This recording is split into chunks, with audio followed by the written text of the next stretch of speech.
Welcome to Talk 2 of Radio Mereb on FM 105.8 Oslo. I'm Gurmai Berhe.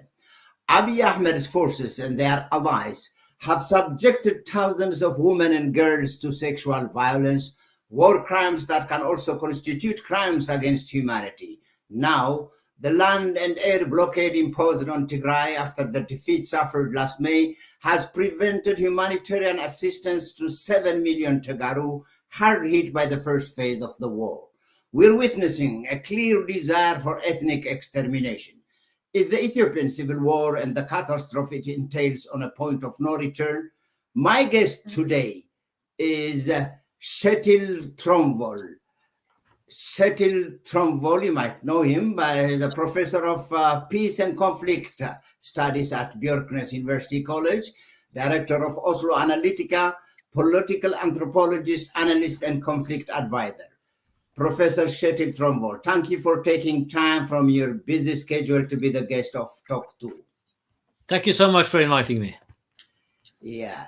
Well, I can begin with just, we were shocked to know from NRK that you and your family had experienced some sort of vandalism. It's sad that there are people that cross the red line and intrude your privacy because they don't agree with your view about the situation in Tigray. It was really shocking to witness such stuff in Norway, where freedom of speech is alpha omega. What's the status as we noticed that the case had been reported to the police, and how are you doing now generally? Well, I'm fine, thank you so much, and thank you for your sympathies. Over the many years, I'm used to receiving threats, insults, harassments from individuals of various walks of life, from various contexts, due to my writings and my research work. That situation obviously have intensified drastically since September, November last year, in the run-up to the war and when the war started. And the harassments are continuing online through social media posts and so on. That may be so. It is a bit different when it also manifests itself a bit closer on the ground. But, everything is well and fine. As you say, in Norway, we do have a full respect and implementation of free speech, of academic freedom. So it shouldn't happen, but it did happen, and hopefully it will not happen again. Well, unfortunately, Tronvoll, today, even I'm going to drag you back to the issues that exposed you to vandalism. Well, we have to discuss it anyway. What do you think is the significance of the executive order signed by President Biden? And what action do you anticipate now that the Abiy government does not seem to heed the actions he must take to prevent the sanctions? And do you think the decisions to expel the United Nations officials just yesterday will prompt a quick response from the international community?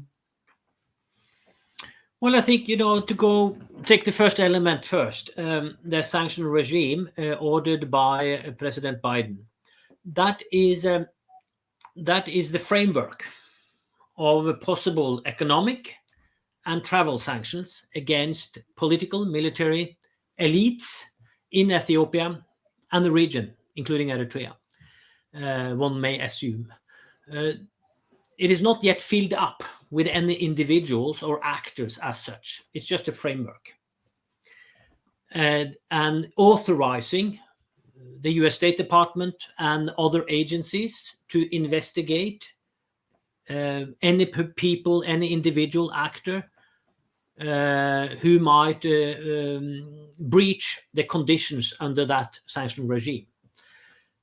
The purpose and intentions of the regime, as expressed by the US government, is to encourage the belligerent parties in Ethiopia to come around the negotiation table.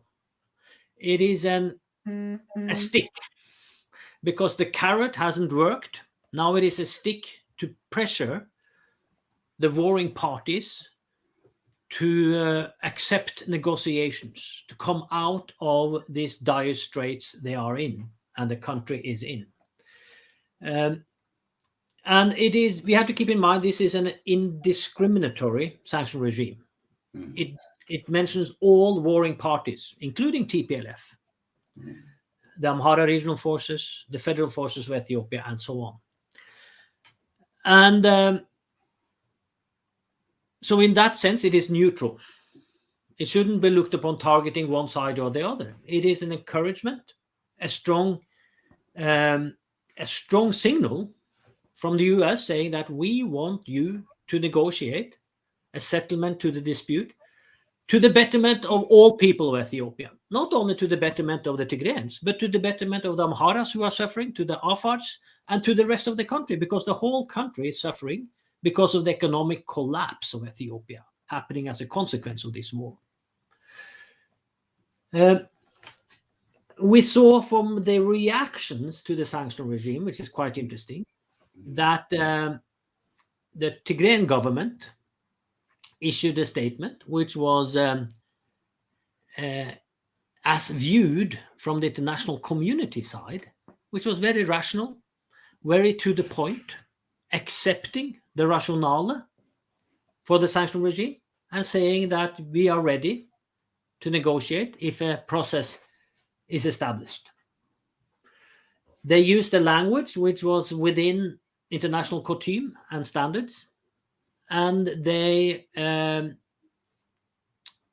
reached out to say that this is something we can agree upon to enter into if a process is established. The personal letter from Prime Minister Abiy Ahmed commenting on the regime is, I think, deserves a couple of PhDs to study, because it was incoherent. It was meshing a lot of factors into the response, various incongruous issues which undercut the central message he wanted to deliver. So it was very confusing. But overall, the message he sent was he rejected this as an imposition, as a breach of Ethiopian sovereignty, and so on and so forth. He could have said that in 2 sentences and came and by that kind of presenting himself as a rather rational and adequate international actor, writing a 3-page letter confounding all kind of issues and incoherent and quite obscure statements, made him look, again from the international side, made him look like a irresponsible and to a degree irrational actor. So it didn't help his government to issue that letter. But the bottom line is that he rejected any kind of negotiation regime, negotiation process. So coming to the latter part of your question, yes, I do believe that the US, once they have issued such an executive order, once they have decided upon the sanction framework, and if one or some of the parties are deliberately in breach with those principles, the US are forced to follow up on it. Otherwise, Washington will look naked, so to say. Then their threats are not complied to. Then that will create a precedence for later occasions. And not only that, but the fact that the Ethiopian government, with their action yesterday, as you mentioned, the expulsion of 7 key top UN humanitarian workers, sends a very, very clear signal that for once, we do not want to open up humanitarian access to Tigray. Quite the contrary, we are continuing the blockage. We are continuing to impede all kind of access to Tigray, because it is part of our deliberate war strategy to crush the Tigrayan resistance, to starve out the population. Again, a strategy used by Mengistu Haile Mariam, as you know, to drain the sea to catch the fish, and earlier. So it is kind of the action yesterday is just a proof that the famine is a conscious political strategy by the Ethiopian government. And again, that is also a very clear signal to the international community, not only US, but certainly UN, EU, other actors, that, wow, we do have to rethink our approach to the Ethiopian government. Because obviously they are on the path of a genocidal destruction of Tigray. So it is that action in itself has upped the game considerably in the eyes of the international community. I was also personally shocked, Professor. Is there any precedent to this act that you know? Expulsion of UN high-level people? Oh, yeah. Eritrea had done it many years back, but that was a bit different from this. It was different from this, but obviously Abiy Ahmed is learning from Isaias on many aspects. I just posted today on that fact how the overlapping policies of Isaias on ideology, on politics, on economy, on security, how Abiy is adopting a similar strategy in Ethiopia. And I think it is a disaster, sadly, for the Ethiopian society at large that Eritrea has become a role model on how not only to relate to international relations, but to relate to your own people. Yeah. But there are other countries too who have expelled UN officials, certainly. And that may be valid reasons for doing it too, in certain contexts. I don't think it is a valid reason in Ethiopia today to do it. Yeah. In your opinion, Professor, what's holding back the European Union and the UK, maybe also Norway, from being vocal in their condemnation of the atrocities in Tigray, and most importantly, from taking meaningful action? As you know, they were vocal early on, but it looks to be somewhat silent nowadays.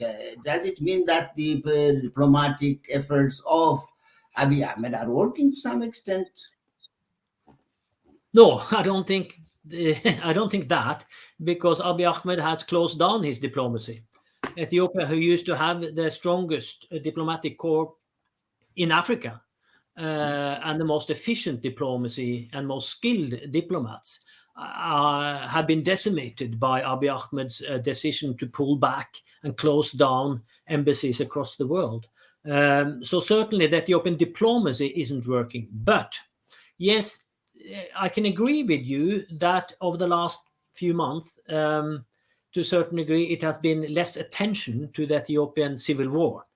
And that can be explained, for instance, by fatigue, in a sense that politicians in Europe, they don't react to or comment upon or work on issues which are not on the front page of their media.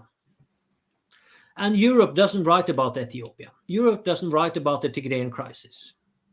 Once in a while, you have an article. You have some articles on the famine and the hunger. But as long as it is not presented to the public eye, the politicians not really care about it.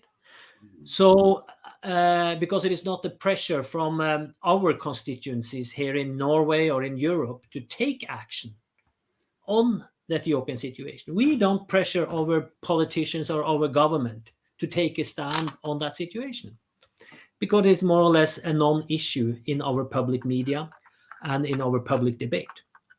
So that creates the appearance that it is a lack of interest and attention, which it's not only an apparent, it is a lack of interest and attention.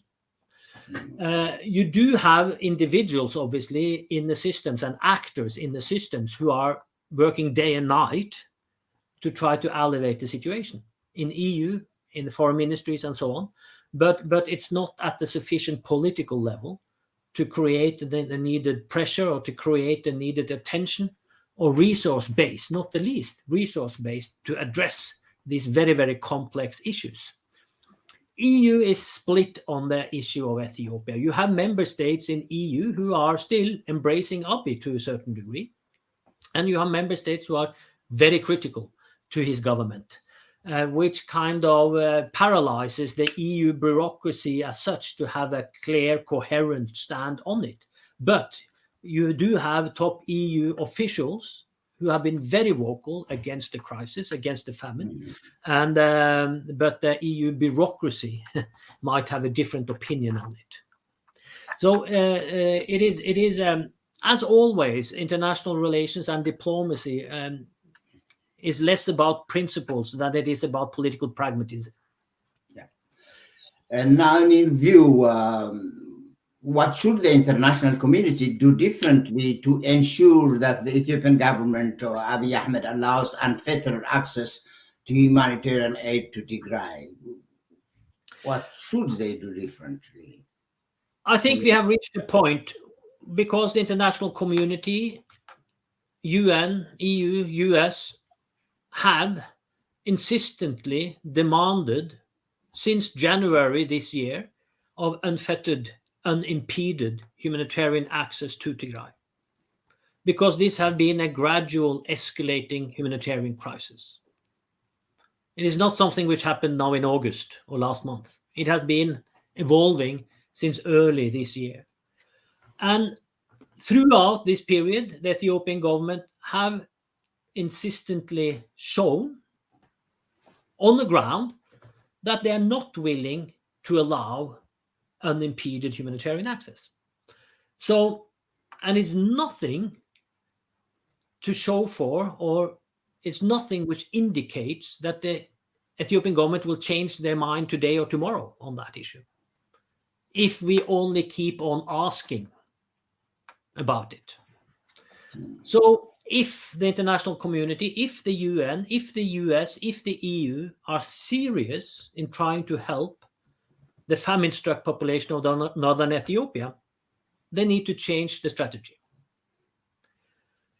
And there are not that many options left, so to say, since ground access to Tigray are not possible, since Tigray is encircled by enemies, Eritrea in the north, West Tigray occupied by Eritrean Amhara forces, and Ethiopian forces in the south and east. The only option is an air bridge, flying in humanitarian aid to Tigray directly. And to operate an air bridge into Tigray, you first need to define a no-fly zone over Ethiopia. So Ethiopian and Eritrean Air Force cannot create a risk to a humanitarian air bridge into Tigray. I think that's possibly what the US is entertaining and discussing now, that we need to seek out a different strategy. And as far as I can see, the only strategy feasible today, as long as the Ethiopian government denies access on the ground, is an air bridge. And that is feasible. The US has the military might to impose a no-fly zone. It doesn't take much. They can just have a hangar ship up in the Aden Bay, the Bay of Aden, or in the Red Sea, and that has been enforced. And then you can fly in either from Middle East bases or from Indian Ocean bases or from North African bases or from European bases even, humanitarian aid directly to Tigray. Yeah, you had mentioned it already, the tweets that you had about this Eritrean influence over current Abiy Ahmed's government, ideological, political, economic, and security policies. You even say that US and EU must rethink their strategies towards mitigating the Ethiopian civil war. Can you elaborate it a bit? What exactly do you mean? Yes, and that's my criticism against the international community, against the UN, against the US, against EU, is that they have way too little analytical capacity to understand the complexities of the conflict. And as we see, Eritrea is hardly factored in at all in their strategies. Yes, the US imposed sanctions on General Philippos last month, and they know that Eritrean forces are involved on the ground. But Eritrea, as a political actor in Ethiopia today, is extremely undercommunicated. Eritrean governments or President Isaias Afwerki's influence in the Ethiopian system is huge. You see it in the security, you see it in the economy, in political thinking, and so on and so forth. And their operations on the ground in West Tigray and now Eritrean forces in Amhara region too, to help stop the TDF offensive, is clear. And the interlinkage between Asmara and Addis in their war against Tigray is obvious from day one, from November last year, we saw that. And so in order to come to grips with the situation, you need to factor Eritrea in much deeper than it is today. And at the same time, you need a much more nuanced, sophisticated framework of analysis to understand the Ethiopian complexities internally. The Amhara motivations, the Amhara actions, the Amhara fractions need to be understood much better than we are today. And also what's happening in Oromia definitely has an impact. Not only the OLA insurgency and their advances over the last weeks, but other Oromo fractions, OFC, where are they today? What's happening on the ground in Oromia in terms of mobilization, locally, regionally, centrally, Afar Somali dimensions, Afar in itself, and so on and so forth. And what we do see, and again, going back to your earlier question, is that the international community was not prepared of what were coming. Many of us tried to warn the international community to engage in preventive diplomacy before the war broke out, because we knew the war would break out. That was impossible. Now we are trying to mobilize resources to understand the war and the dynamics in order to enable the diplomacy to work better. But that is also very difficult, to get resources to really understand what's going on. And hence that's also an impediment for an effective diplomacy to solve the situation. So it is failure upon failure from the international community side in how to approach the Ethiopian civil war. Exactly. Now, Abiy Ahmed recently called Tigray's General Tagaru as cancer to be eradicated. And recently, about 12 days back, I don't know, Diakon Daniel Kibret, an advisor to Abiy and director of the Ethiopian press agency, during one of his speeches in Amhara regime, he said clearly that Tagaru must also be eradicated from the historical archives. A person who wants to study the ethnic group as such must find no trace. He could only find them by digging underground. That's what he literally said. What does the fact that Abiy's government is becoming harsh against Tagaru in this sort of fascistic rhetoric, despite the condemnation of human rights organizations, indicate, in your opinion?